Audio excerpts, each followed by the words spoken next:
Bonjour et bienvenue dans ce 19e épisode de Vente Sereine. Je suis Florence, formatrice en vente et relations clientèle pour toutes les créatrices artisanales qui souhaitent vendre sereinement leurs créations, que ce soit sur Internet ou dans la vraie vie.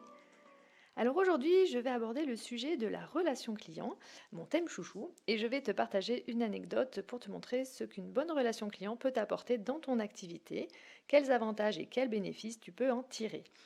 Alors cet épisode étude de cas, entre guillemets, va être le premier d'une série car j'ai bien sûr plusieurs cas à aborder, il y en a pas mal d'ailleurs. Il va y avoir de bons exemples, de plus mauvais, même des très mauvais. On aura donc tout le loisir d'en tirer des bonnes conclusions. Alors le mieux est que je te parle de ma propre expérience en termes de relations clients. Alors il y a quelques temps, enfin c'était déjà en 2021, j'ai gagné sur Instagram un concours et j'avais donc gagné pas moins de 9 boîtes de compléments alimentaires pour cheveux d'une valeur de 210 euros environ. Alors je citerai aucune marque dans ce podcast, ne sachant pas si j'ai le droit, pas le droit, etc. Ça va pas changer mon propos, dans tous les cas, ne t'en fais pas. Je préfère pas citer parce qu'il va y avoir du bien, mais du moins bien.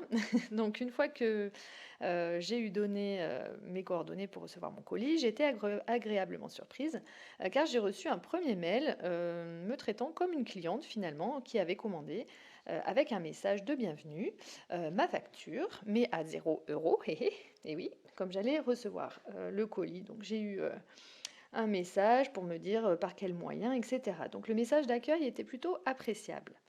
Donc tous les envois se faisaient aussi par livraison express et donc même le mien, alors que finalement c'était un cadeau. Moi-même, je ne m'attendais pas à ce qu'il me l'envoie en express.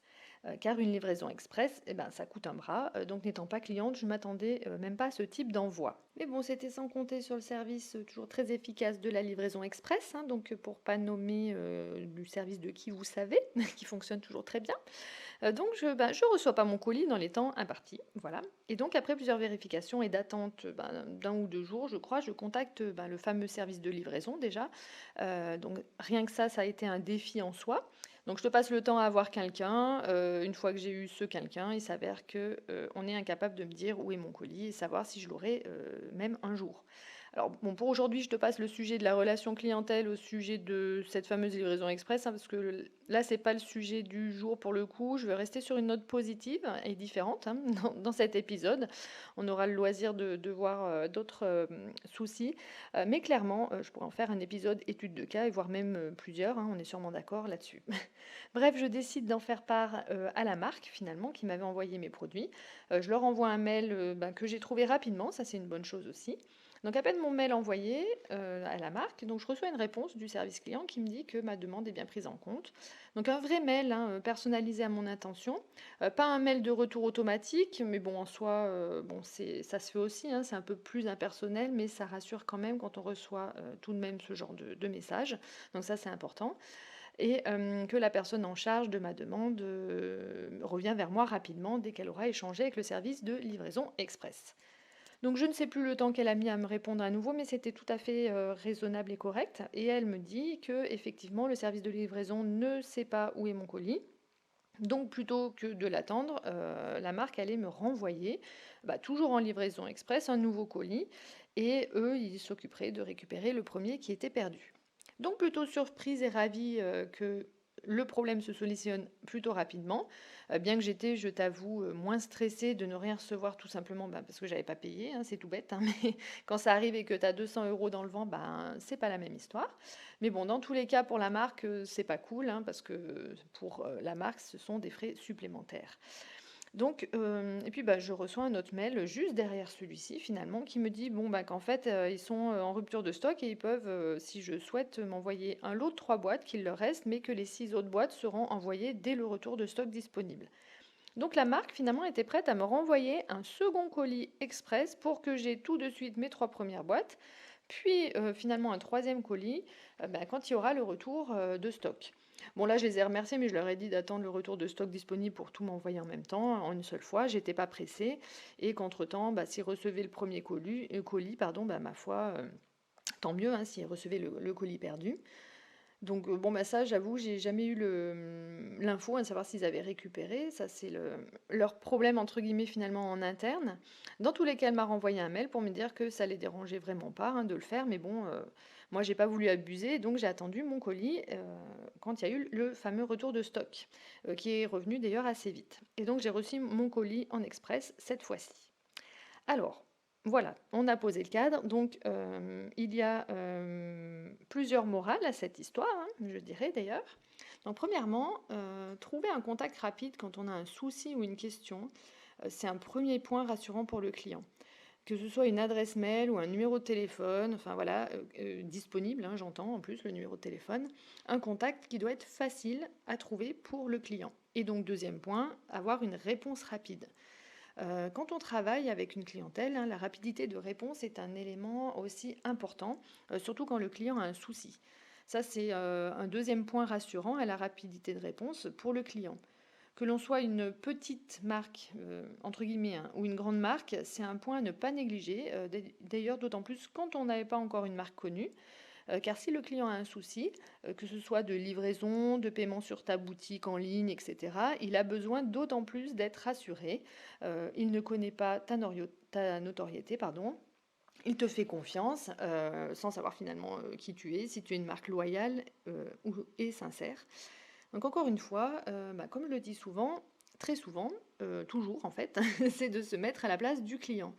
Et ça tombe bien parce que toi aussi, tu es une cliente qui achète. Donc tu sais ce qui peut potentiellement te stresser à l'achat, ce qui peut t'embêter, voire t'énerver. Donc même quand on n'a pas la solution, toujours rassurer le client en donnant signe de vie et en lui montrant que l'on se soucie de son problème ou de sa question. Troisième point, chaque client compte. Bon, alors cette phrase aussi, tu vas commencer à la connaître, hein, tellement je la répète, hein, je commence à la répéter. Je crois que je vais la mettre en slogan, en fait, hein, c'est une bonne idée. Je crois que je vais la mettre sur mes supports. Je la répète souvent, mais c'est tellement vrai. Euh, le fait que la marque m'ait traité de la même manière qu'un client lambda qui aurait acheté, eh bien, c'est très malin. D'une part parce que déjà, elle me fait bénéficier de l'expérience client qu'elle réserve à tous ses clients. Donc, ce qui m'a finalement donné une très bonne image de la marque. Donc, par ce biais, en étant ravie de cette expérience, il y a un double bénéfice du coup pour la marque. Donc, que je rachète chez eux, puisque j'ai été satisfaite du service, et que j'en parle autour de moi, car j'ai eu une excellente expérience qui est pourtant survenue d'un problème à la base, comme quoi.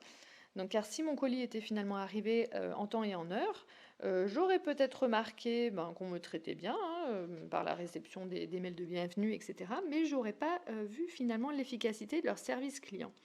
Alors bon, je dis pas qu'il faut qu'il y ait des problèmes hein, pour que les clients se rendent compte que vous êtes une bonne marque, hein, mais dans tous les cas, soigner chaque interaction avec le client te fait gagner assurément des points. Donc il n'y a pas de petits clients, car chacun peut être le bouche à oreille d'un autre, et autant que cela fonctionne de manière positive plutôt que négative, hein, n'est-ce pas? On est d'accord. Alors bien sûr, tout ça peut te paraître peut-être logique, hein, mais pourtant dans la vraie vie, il y a tellement de cas où ça ne se passe pas comme ça.